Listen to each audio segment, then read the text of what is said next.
Hey guys, it's Sarah. I'm back with another 12-minute workout to help you stay fit on even your busiest days. Today I'm on the floor because it's all about the core, which means you need a little space to lay down on the floor, maybe a mat if you've got a hard surface like I do. So we're going to spend the entire workout down on our back, working for 45 seconds at a time with 15-second rest in between, which means we've only got time for 12 rounds of work. Let's get down on the back, bending those knees, getting ready for a simple crunch for your first 45 seconds. So take those feet flat on the floor, bring those fingertips up by the temples, and just exhale, reach up towards the knees. Inhale, bring the shoulders back down. As you crunch up, tuck the chin. That's going to protect the neck so we're not pulling on it as we lift those shoulders up high off the mat. Try sliding the ribs down towards the hips, pulling that belly button tight towards the spine. We've only got about 20 seconds left.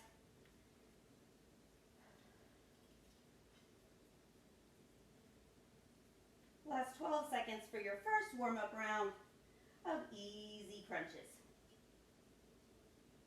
Next round is going to be for those lower abs.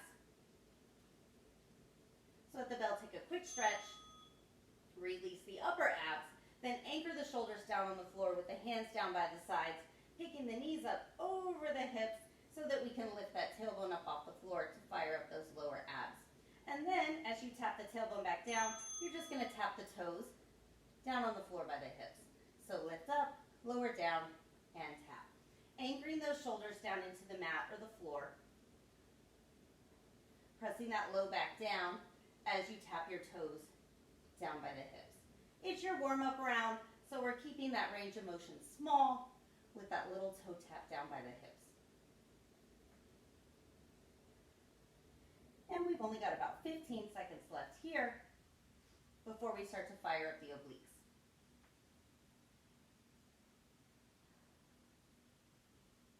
At the belly, we've got 15 seconds to release the core. And then we're going to take the feet flat on the floor. Stretch it out if you'd like. Your oblique crunches can either be with those feet staying flat on the floor as you reach one hand up outside the knee, or you can pick the foot up and reach past that knee as it lifts right over the hip. Fingertips start at the temples, and you exhale as you crunch up, taking that shoulder up and across the body, firing up the side of the core. So we're still just warming up if you'd like to keep those feet flat. Either way, I want you to tuck the chin as you lift that shoulder up and across. About halfway through these, then we're going to move to our warm-up round of bridges. So exhale, crunch, inhale down for about 10 more seconds. Then we'll release the front of the body and fire up the backside. Pull those heels in by the hips, and you want them about hip distance apart. We're simply going to lift the hips up into a bridge and then bring them back down. So keep those shoulders down on the mat, hands down by the sides. Heels pressed into the floor, engage those glutes as you lift the hips and lower down. Simple up and down. See if you can keep that engagement of the backside as you lower that tailbone back down. And if you're looking for more engagement, don't let the tailbone touch. Just keep it hovering right off the mat. Keep those toes light in your shoes or light on the floor if you're barefoot. Up and down. We want the knees reaching towards the center, so we're activating those inner thighs.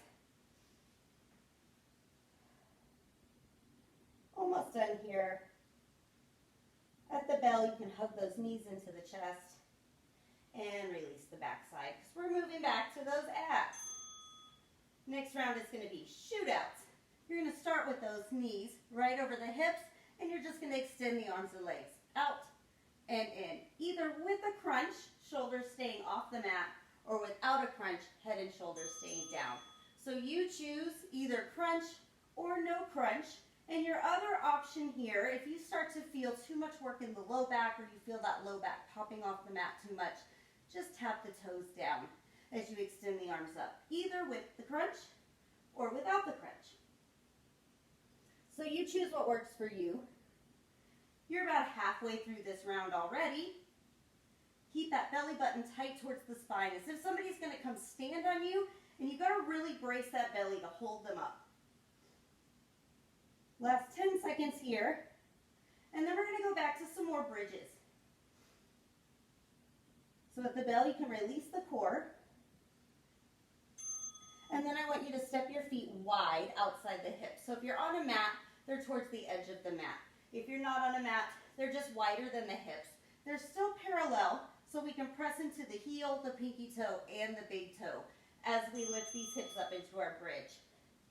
So lift high, squeeze those glutes, and if you need some support here, bring your thumbs right under the hips, keep your elbows down. We're just going to bring the knees in and out, in and out. So press into those heels, and then try rolling onto the big toe and then out to the pinky toe, in and out. Keeping those hips up and level. If you feel them dropping down, use those thumbs for some added support. Really fire up those glutes, squeeze the backside. Lift a little higher, and we're just going in and out until the bell. When you get to hug the knees and release that backside.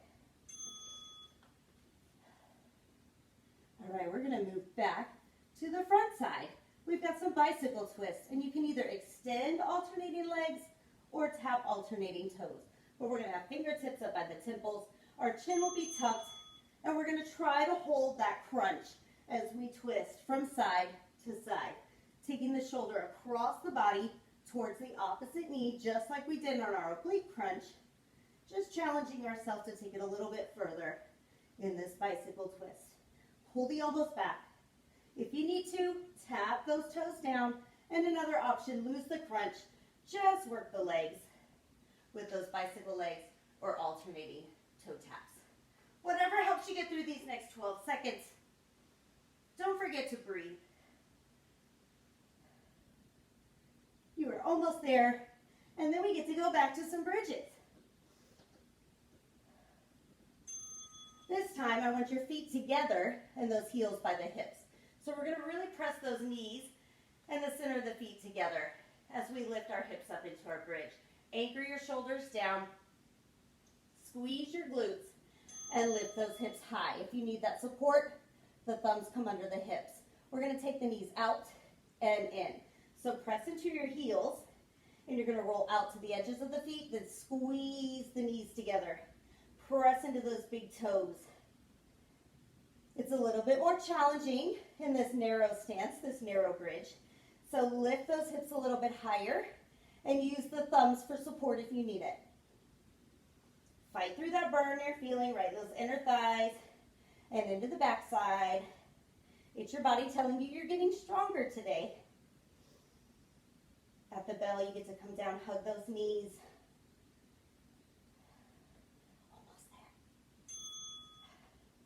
We're going back to the front of our core with a reverse crunch. This time we're going to take it a little bit further. So as we take the tailbone down, you can shoot the legs out, then bring the knees in, hips up. So if you're looking for more in this round, you're going to extend those feet out, taking the heels as close to the floor as you can. Really anchor your shoulders down. Try not to let that upper body move. And if you're starting to slide, try bending those knees, just tapping the toes further away from the hips than we did in our warm-up round. Keep that low back press down as you take the legs down or out, feeling that strong belly brace.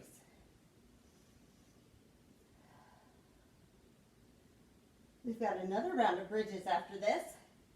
One more chance to fire up that backside. At the bell, take your quick rest. And then those feet are going to be hip distance again with those heels by the hips. This time we're going to lift our hips up and we're going to walk our feet forward and back, alternating which foot starts. So get ready, lift those hips, use the support if you want, and just step the feet forward and back, just a few inches. If you feel your hips dropping down or twisting, then I want you to use those thumbs for support and maybe shorten your step. So maybe just don't step out so far away from those hips. Drive your shoulders shoulders down into the floor. Lift those hips a little bit higher. Last time you have to bridge here. You've only got 2 more rounds. And it's all about those abs.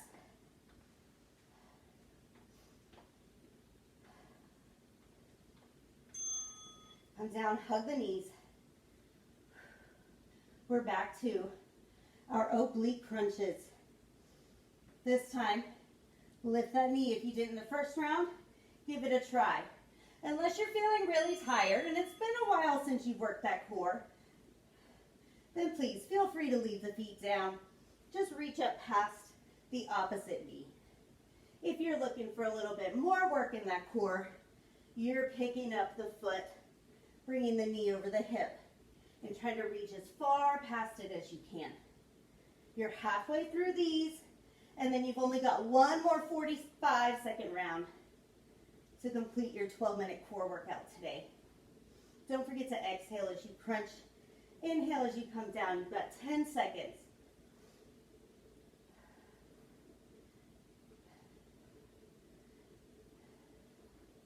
Our final round is going to be those shootouts to really fire up the core. Reach up towards the ankles, extend out long. If we're done with crunches, you can keep the head and shoulders down as you extend. If you're done with shootouts and you'd rather go back to where you started, simple crunch is perfectly fine to finish up this workout. Whatever gets you through this last 35 seconds, remember your options: legs straight or knees bent, crunch or no crunch, or just a simple crunch. We're going to keep the feet on the floor. It's your 20 seconds here to finish up this workout. My watch thought I was talking to it, and I was not. I was talking to you. You've got about 5 seconds. Stay strong to the end. Done. Stretch it out. Release the core, catch your breath, and give yourself a pat on the back. Roll yourself up to a seat. Activity completed. Activity completed. Thank you so much for joining me today.